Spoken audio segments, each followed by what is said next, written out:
Eh bien, je dirais juste ceci.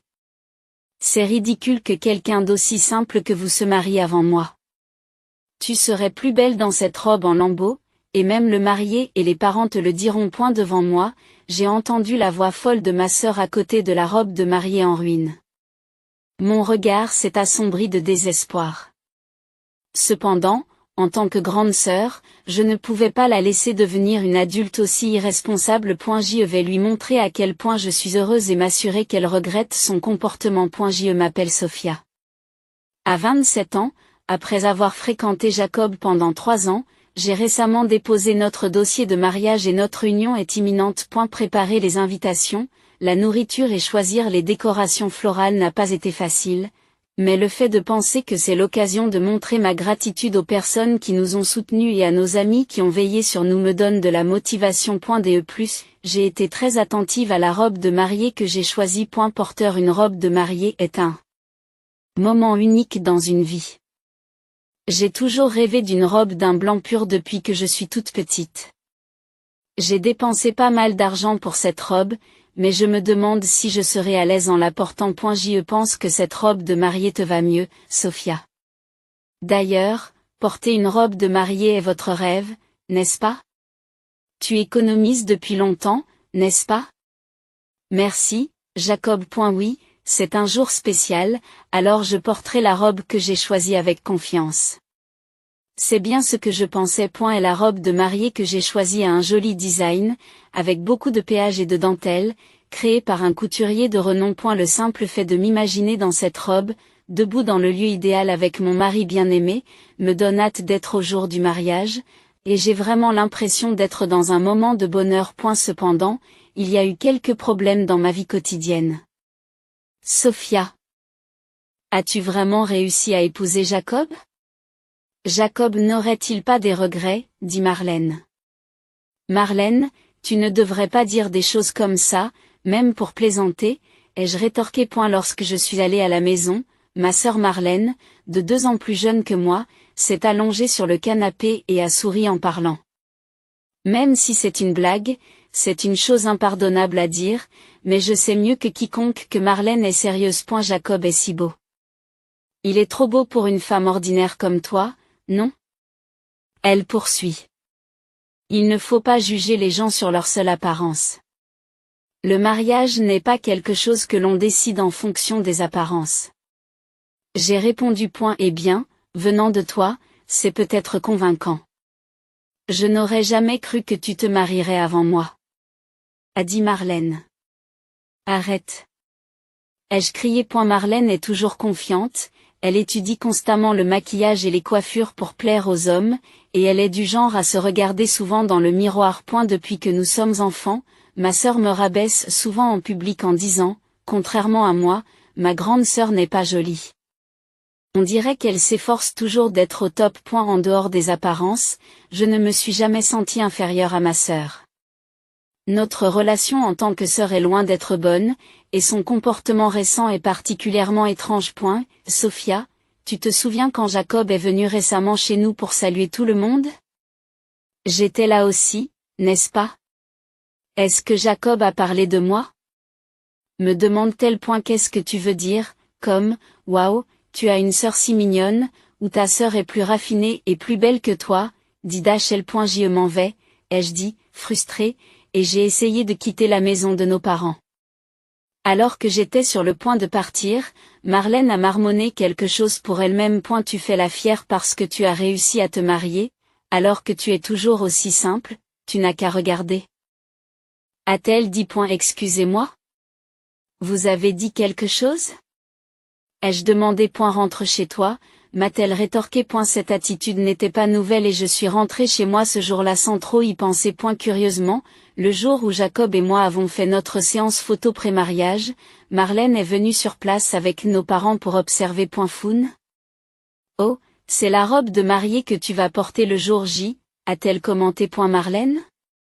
Le tournage est sur le point de commencer. Pourriez-vous vous écarter? Ai-je demandé. Le jour de la prise de vue, j'étais d'abord programmée pour une séance photo en solo.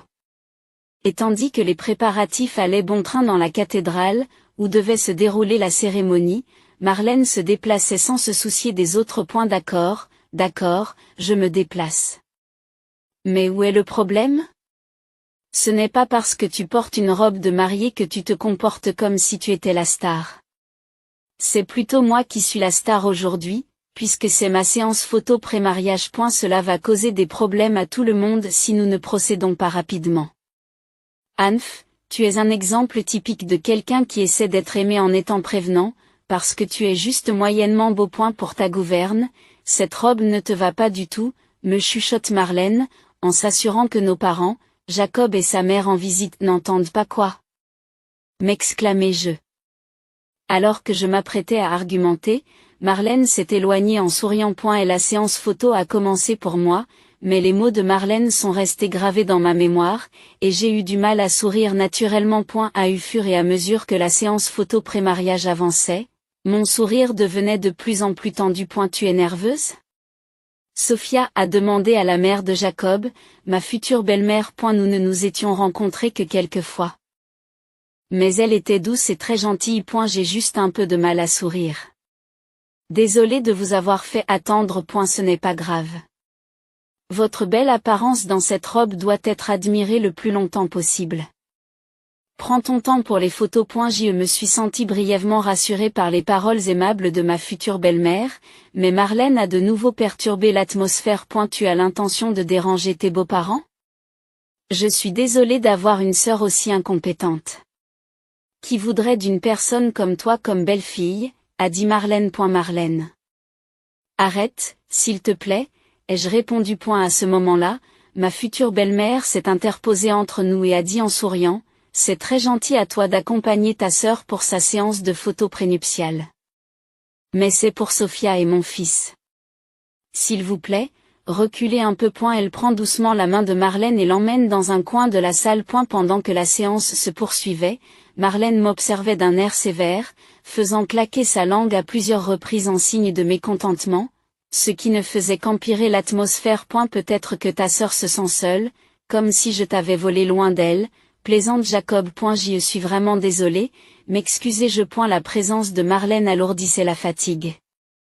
Mais enfin, les préparatifs étaient terminés. Il n'y a rien de tel que de trop préparer l'un des plus grands événements de sa vie, et je vérifiai une dernière fois pour m'assurer que tout était prêt. Le jour de mon mariage approchant, Jacob et moi avons voyagé ensemble de notre nouvelle maison jusqu'au lieu de la cérémonie, où nous nous sommes rendus dans des cabines d'essayage séparées à notre arrivée. Bientôt, le moment dont j'avais rêvé arriverait, celui où je porterais ma robe de mariée idéale. Et où je jurerais un amour éternel à la personne que je chérissais. Un rêve d'enfant était sur le point de devenir réalité. Rempli d'une légère nervosité et d'une joie débordante, je m'apprêtais à ouvrir la porte de la loge nuptiale quand, à l'improviste, elle s'est ouverte de l'intérieur. Marlène, pourquoi sors-tu de là? À ma grande surprise, c'est ma sœur qui est sortie de la pièce. En fermant son sac avec un sourire malicieux, elle a dit, oups, j'ai confondu avec les toilettes. La loge de la mariée est-elle vraiment aussi miteuse? C'est triste de devoir se préparer dans un endroit pareil. Mais c'est peut-être ce qu'il vous faut. Sur ces mots, Marlène s'est empressée de quitter les lieux. Bien qu'elle soit un membre de la famille, il était encore trop tôt pour qu'elle soit ici. Intriguée par le comportement étrange de Marlène, je suis entrée dans la loge de la mariée et j'ai été choquée par ce que j'ai vu. La pièce, élégamment décorée pour créer une atmosphère calme, offrait maintenant un spectacle horrible. Ma robe de mariée était suspendue, impitoyablement tailladée et abîmée. Qu'est-ce que c'est que cela? M'exclamai-je. Cette robe, clairement identifiable par sa taille et ses détails en dentelle, était censée être la mienne. Alors que je restais bouche bée devant la robe en ruine, les maquilleurs et les costumiers sont entrés dans la pièce. Me voyant figée devant la robe en lambeaux, ils n'ont pas pu cacher leur inquiétude. Lorsque j'ai demandé si quelqu'un était entré dans la pièce, on m'a répondu que ma sœur avait prétendu qu'elle préparait une décoration surprise pour moi, et qu'elle avait demandé à tout le monde de sortir. Marlène aurait-elle pu couper la robe? Pourquoi aurait-elle fait une telle chose? Me suis-je demandé. Même si je voulais le nier, les preuves indirectes indiquaient que Marlène était la coupable. Mes soupçons se sont intensifiés en raison de son comportement depuis l'annonce de mes fiançailles et de la façon dont elle m'avait regardé avec haine lors de la séance photo précédant le mariage. Les mains tremblantes, j'ai sorti mon smartphone et j'ai appelé Marlène. Qu'est-ce qu'il y a? Tu as besoin de quelque chose? Marlène a répondu immédiatement au téléphone. Essayant de retenir mes larmes, je lui ai demandé clairement. Marlène, peux-tu me dire ce que tu faisais dans ma loge tout à l'heure? Ah! N'ai-je pas dit que je l'avais confondu avec les toilettes? As-tu déjà oublié? Es-tu vraiment si bête? Répond-elle, c'est vraiment un mensonge. Tu as ruiné ma robe de mariée, n'est-ce pas? L'ai-je confrontée? Alors que je la pressais avec des émotions exacerbées, Marlène s'est mise à rire et a dit, quoi? Quelque chose ne va pas avec la robe? C'est horrible que tu me soupçonnes. C'est peut-être une punition divine pour ta mauvaise personnalité. C'est malsain que tu aies l'air d'aimer ça. C'est la preuve que c'est toi qui l'as fait. Pourquoi as-tu sali ma robe à ce point? J'ai exprimé ma colère ouvertement. Hug, quelle galère. As-tu la preuve que c'est moi qui l'ai fait, dit Marlène avec nonchalance et continue. Eh bien, juste pour dire que c'est bizarre que quelqu'un d'aussi banal que toi se marie avant moi. Tu serais plus belle dans cette robe en lambeaux, et même le marié et les parents te le diront. A dit Marlène, avant de raccrocher le téléphone. Et la robe que j'avais devant moi était irréparable. Le personnel, qui avait temporairement quitté la cabine d'essayage à la demande de ma sœur, soi-disant pour mon bien, ne cessait de s'excuser. Mais ils avaient beau s'excuser, la robe ne revenait pas à son état d'origine. J'ai continué à dire au personnel que tout allait bien, mais je n'étais vraiment pas sûre de pouvoir continuer la cérémonie. Au milieu de cette atmosphère désespérée et pesante, on a frappé doucement à la porte de la loge de la mariée. Sophia, comment se passent tes préparatifs? Qu'est-ce que c'est que cela? S'exclama ma belle-mère en entrant. Elle était venue apporter des rafraîchissements pour le personnel. Cependant, en entrant dans la cabine d'essayage, qui ressemblait plus à un enterrement qu'à un mariage, elle avait l'air très sérieuse. Pourquoi la robe est-elle si abîmée? En vérité, ma sœur, alors que je commençais à m'expliquer avec déception, ma belle-mère a hoché la tête en silence et a dit, je vois. Mais nous avons bien fait de préparer une sauvegarde, car nous ne savons pas ce qui peut arriver. Qu'entendez-vous par une solution de secours? Sophia, j'ai une suggestion à faire, dit ma belle-mère. D'ordinaire calme, ma belle-mère a alors affiché une expression sérieuse et m'a proposé une stratégie.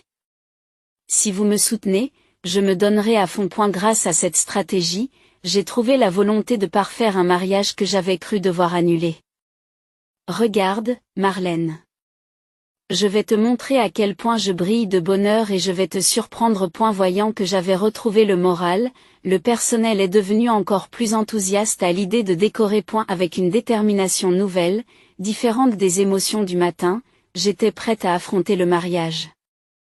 De la magnifique chapelle située à l'extérieur de la salle, une musique solennelle retentit. Lorsque les grandes portes s'ouvrent devant moi, mon père se tient debout, l'allée menant à l'autel est devant nous. Au bout de l'allée, Jacob, mon futur époux, attendait devant l'autel. Lorsque j'ai commencé à descendre l'allée avec mon père, les invités ont poussé des cris de surprise. Mon père versait des larmes en marchant à mes côtés. Pendant ce temps, Jacob, qui n'était pas au courant de la situation, semblait surpris. Mon voile toujours en place, j'ai jeté un coup d'œil furtif au visage surpris de Jacob et j'ai également vérifié rapidement les sièges de la famille du côté de la mariée. J'y ai vu Marlène, qui s'attendait à me voir apparaître dans une robe en lambeaux ou préparée à la hâte, dont l'expression dépassait l'étonnement. Marlène était tellement choquée de me voir entrer dans la chapelle qu'elle resta bouche bée, incapable de bouger. Je suis passé devant ma sœur et me suis dirigé vers Jacob. Lorsque j'ai quitté mon père et pris la main de Jacob, Marlène a commencé à tripoter le mouchoir qu'elle tenait. Nous avons échangé nos anneaux, partagé nos valkyries et sommes sortis sous une pluie de fleurs.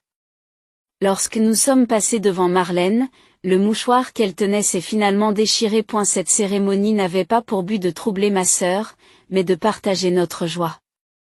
J'ai momentanément oublié ma sœur pour savourer pleinement la joie de ce moment. Après les photos de groupe à l'extérieur de la chapelle, nous avons été dirigés vers le lieu de réception. C'est bien que tout se soit terminé en douceur. J'ai été très surprise. Vous avez choisi une si belle robe. Avant de retourner dans nos loges respectives, mon mari et moi avons échangé quelques mots. Alors que les invités commençaient à se diriger vers le lieu de la réception, Marlène a soudain crié très fort, « Attends, pourquoi portes-tu une si belle robe ?» Marlène pointait du doigt la robe que je portais. Pourquoi selon vous les mêmes ce diadème ? Ta poitrine est également très brillante. Pourquoi es-tu si sûre de toi alors que tu es censé être moins visible que moi ? Vous n'avez pas le droit d'être aussi présomptueux. Marlène s'est mise à crier, comme si elle admirait la robe, tout en me réprimandant. Elle avait l'air clairement frustrée, mais la robe que je portais était effectivement attrayante. Et la robe comportait un long voile tissé en dentelle de haute qualité et un diadème glamour orné de cristaux Swarovski. La soie brillait magnifiquement et le riche volume de l'ourlet évoquait un mariage royal. Et la poitrine était modestement mais délicatement ornée de cristaux Swarovski. Peu importe que je sois belle ou non. Chaque mariée a le droit de porter une robe qu'elle aime et de passer une journée merveilleuse. Tu me regardes toujours de haut, Marlène, mais pour qui te prends-tu ? Ai-je rétorqué. Tout le monde sait que les belles personnes sont au-dessus des laides. Les laids ont un statut social inférieur. Écoute, c'est clairement moi qui prends soin d'elle et qui suis belle. Dit Marlène en se tournant vers les invités et en souriant malicieusement. Les invités, y compris nos parents, étaient tous choqués et aucun n'a pu dire quoi que ce soit. Prenant leur silence pour un accord, Marlène a pris de l'élan. Vous voyez, je suis définitivement plus belle. Pourtant, je n'ai pas de petite amie, et ma sœur laide se marie la première.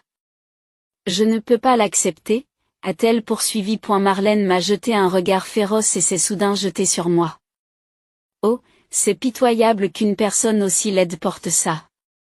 Enlève-la tout de suite et excuse-toi auprès de la robe. Marlène, attends. C'est une robe de mariée importante empruntée à la mère de Jacob. C'est ce qu'elle portait à son mariage, alors n'y touche pas. J'ai crié. Alors que j'essayais d'arrêter Marlène, le personnel du site et Jacob sont rapidement intervenus et l'ont maîtrisée. Marlène a d'abord résisté, mais elle s'est calmée quand elle a entendu ce que j'ai dit. Attendez, ça veut dire que c'est une robe d'occasion ? Tu portais donc des guenilles après tout ? En traitant un objet d'occasion avec autant de préciosité, tu es vraiment pauvre. De plus, si votre belle-mère vous donne des haillons, vous êtes déjà malmené, n'est-ce pas ? Pas de rêve ni d'espoir. Bien fait pour toi, dit Dachel. Je ne vous permettrai pas d'appeler cette robe un chiffon. Au milieu de la gaieté des invités, la mère de Jacob intervint discrètement. Elle s'avance en souriant et explique que cette robe est une pièce haute couture, spécialement fabriquée. Elle a coûté $200 000 lors de sa création. 2 cents $000, s'exclama Marlène, choquée. Le prix de la soie et du Swarovski a augmenté depuis, donc elle a peut-être encore plus de valeur aujourd'hui. Nous avons fait appel à des spécialistes pour le conserver. Il est donc en parfait état. En entendant cela, le teint de Marlène devint pâle. Il semblait que le fait de préciser le prix réel avait un impact significatif sur quelqu'un comme elle. Pourquoi donneriez-vous un objet aussi cher à ma sœur ? Marlène balbutie. Parce que Sophia est très gentille et qu'elle fera une merveilleuse mariée, expliqua doucement la mère de Jacob. Cela me rend très heureuse de penser que ma précieuse robe de mariée sera portée par ma chère belle-fille. Mais là n'est pas la question. Pourquoi une robe aussi étonnante a-t-elle été préparée dès le départ, insista Marlène. Marlène a probablement supposé qu'il n'y avait pas de robe de rechange et a mis son plan à exécution pour ruiner la robe d'origine. La mère de Jacob sourit alors sournoisement à Marlène et lui dit, « Marlène, tu te souviens de la façon dont tu as regardé Sophia pendant la séance de photos avant le mariage ? Même après t'avoir éloigné d'elle, j'ai remarqué que tu continuais à regarder cette robe sur ton téléphone. J'ai soupçonné que tu préparais quelque chose. Je pensais que tu n'étais qu'une vieille femme désemparée, a marmonné Marlène. Oui, notre famille et mon mari sont riches, nous sommes donc sensibles à la malveillance des autres. Répondit la mère de Jacob avec douceur. Ce commentaire a particulièrement frappé Marlène. Quoi? Vous êtes riche? Jacob est donc riche lui aussi? Il est riche et beau, alors pourquoi a-t-il choisi ma sœur? S'écrie Marlène, de plus en plus confuse et frustrée. Pourquoi ai-je épousé Sophia? En fait, j'avais prévu d'en parler dans mon discours à la réception. Jacob répondit timidement à Marlène, qui était devenue rouge de curiosité. La première fois que je suis allé manger avec Sophia, elle m'a proposé de partager l'addition. C'était la première fois que quelqu'un me proposait cela, et j'ai été surpris. Elle a proposé de partager le loyer de notre nouvel appartement et même les frais de mariage. Qu'est-ce que c'est que ça? Devenir hollandais? Je ne comprends pas. Si Jacob est riche, il devrait tout payer. Manque-t-il de générosité, Sophia? Tu devrais laisser un homme te diriger et te gâter. C'est pour cela que tu es une femme imparfaite. Marlène a critiqué. C'est exactement ça. Toutes les femmes avec qui je suis sortie disaient la même chose et ne voyaient en moi qu'un portefeuille. Mais Sophia est vraiment indépendante. La première femme que j'ai rencontrée comme ça, j'ai réalisé que je ne voulais être avec personne d'autre que Sophia. Jacob a dit fermement, ajoutant qu'il y avait aussi d'autres raisons, et il a parlé de son amour pour moi. Marlène fait claquer sa langue et dit, UFF, je ne peux pas écouter ça. C'est ennuyeux. Je ne suis pas intéressée par une réception dont la vedette est une sœur aussi banale. Je devrais peut-être rentrer chez moi. Après avoir exprimé sa frustration, Marlène perdit soudain sa motivation et relâcha ses épaules. C'était son schéma habituel. Elle fait une scène jusqu'à ce qu'elle obtienne ce qu'elle veut ou jusqu'à ce qu'elle s'ennuie. Je l'ai toujours supportée en tant que sœur. Mais c'est un vrai problème que sa personnalité ne se soit pas améliorée, même en grandissant. On dirait que je vais devoir lui donner une dernière leçon en tant que sœur, ai-je pensé en attrapant le bras de Marlène pour la retenir alors qu'elle bâillait. C'est une bonne occasion de te le dire. Tu devras payer pour la robe que tu as abîmée. Marlène grimace de mécontentement, puis rit triomphalement. Moi? Abîmer la robe? Il n'y a aucune preuve de cela. Pourquoi ne gardes-tu pas ton discours sur le sommeil pour l'heure du coucher? Sur ce, Marlène a repoussé ma main et s'est mise à rire. Elle semblait heureuse d'avoir réussi à ruiner la robe que j'avais choisie. Cependant, je dois lui apprendre ce qui arrive aux personnes qui piétinent le bonheur des autres. Devant l'air satisfait de Marlène, j'ai souri calmement et j'ai hoché la tête. Malheureusement pour vous. Tout a été enregistré sur les caméras de surveillance. Je les ai fait installer dans le dressing de la mariée. J'envisage même de déposer une plainte pénale pour dommages matériels. Je n'aime pas avoir un criminel dans la famille lors d'un mariage. Quoi? Le rire de Marlène a disparu et son visage s'est à nouveau déformé sous l'effet de la surprise et de la panique. Devant elle, j'ai continué à expliquer calmement. Ce n'est pas une option. Je l'ai fait installer juste pour le jour de mon mariage et je l'enlèverai demain. Comment pouvez-vous installer et enlever des choses de votre propre chef? C'est ridicule. Ce lieu est le lieu de mariage que je dirige. Quoi? Vous êtes le propriétaire? Je pensais que vous n'étiez qu'un simple employé de bureau. Que je sois ordinaire ou non, il est vrai que j'étais un employé de bureau jusqu'à récemment. Cependant, ma passion pour les robes de mariée et les mariages a grandi chaque jour et j'ai décidé de créer mon propre lieu de mariage idéal. Ce n'est pas seulement grâce à mes économies, mais la mère de Jacob, qui est également investisseur, m'a soutenu, ce qui m'a permis de poursuivre mon rêve et de gérer un lieu de mariage conçu pour les mariés. Ce lieu est-il celui que vous gérez? Absolument pas. Je n'ai jamais entendu une telle chose de la part de mon père ou de ma mère. Je leur avais demandé de ne pas vous dévoiler mon esprit d'entreprise. Je pensais que tu dirais que c'est présomptueux de ma part de diriger une entreprise, compte tenu de ma laideur. Le visage de Marlène, rempli de colère et de confusion, s'est progressivement adouci à mesure qu'elle écoutait mon histoire. Je pouvais deviner exactement les arguments qui s'affrontaient dans son esprit. Alors, vous dites que j'ai beaucoup de parents riches? Ah, Alors vous pouvez me présenter à un homme riche, n'est-ce pas? Oui, s'est réjouie Marlène. Finalement. Elle n'avait rien trouvé de bon point Marlène? Penses-tu que nous pouvons continuer notre relation en tant que sœurs? Tu as déchiré une robe à laquelle j'étais attachée. Je ne veux plus jamais voir ton visage. Pourquoi dis-tu cela? C'était juste une petite farce. J'ai dit que j'étais désolée, n'est-ce pas? Les excuses de Marlène étaient superficielles, pas sincères, et elle a continué à agir avec nonchalance. Cette insouciance a porté ma colère à son comble. Comment ça, une petite farce? Je ne te pardonnerai jamais. C'est une bonne chose que je porte cette magnifique robe de la mère de Jacob, mais la robe que tu as abîmée était également précieuse. Je demanderai certainement une compensation. Quoi?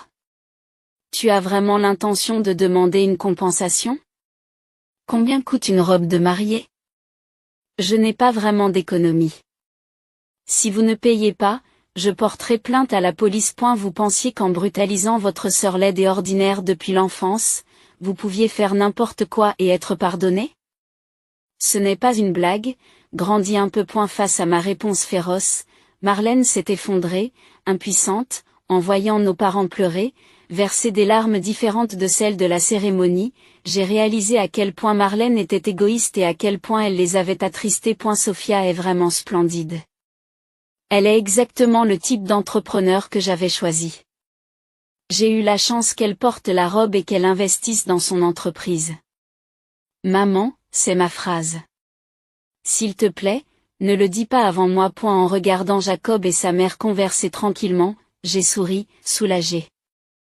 Après avoir renvoyé une Marlène découragée chez elle, la réception qui venait de commencer s'était déroulée chaleureusement. Malgré les difficultés, ce fut le meilleur mariage pour moi, car j'ai pu établir une relation de confiance avec la famille que je rejoignais.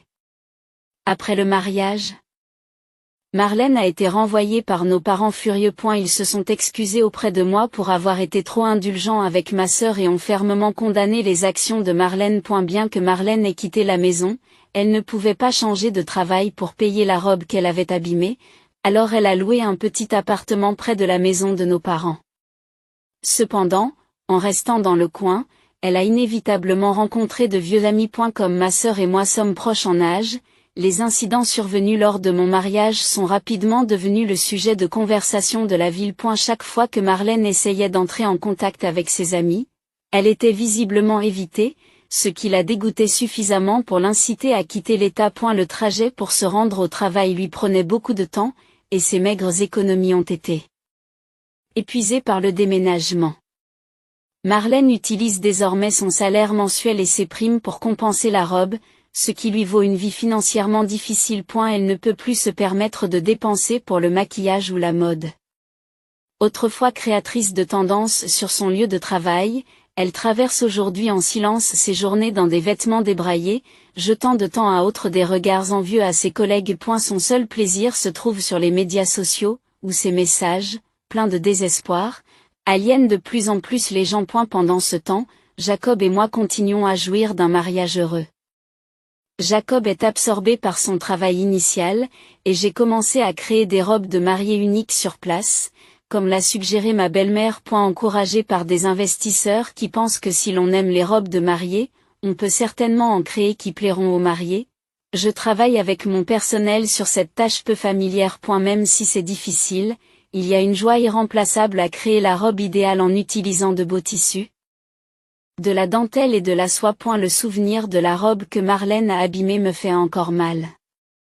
Mais regardez les photos de moi et de la merveilleuse robe de ma belle-mère, où Jacob et moi avons juré notre amour éternel, m'aide à guérir peu à peu. Surtout, le fait d'être présente au moment où une mariée que j'ai habillée célèbre le plus beau jour de sa vie m'a permis de trouver une nouvelle joie dans les mariages. J'y suis chaque jour reconnaissante à Jacob de m'avoir épousée et à ma belle-mère qui m'a soutenue au travail et lorsque ma robe a été détruite.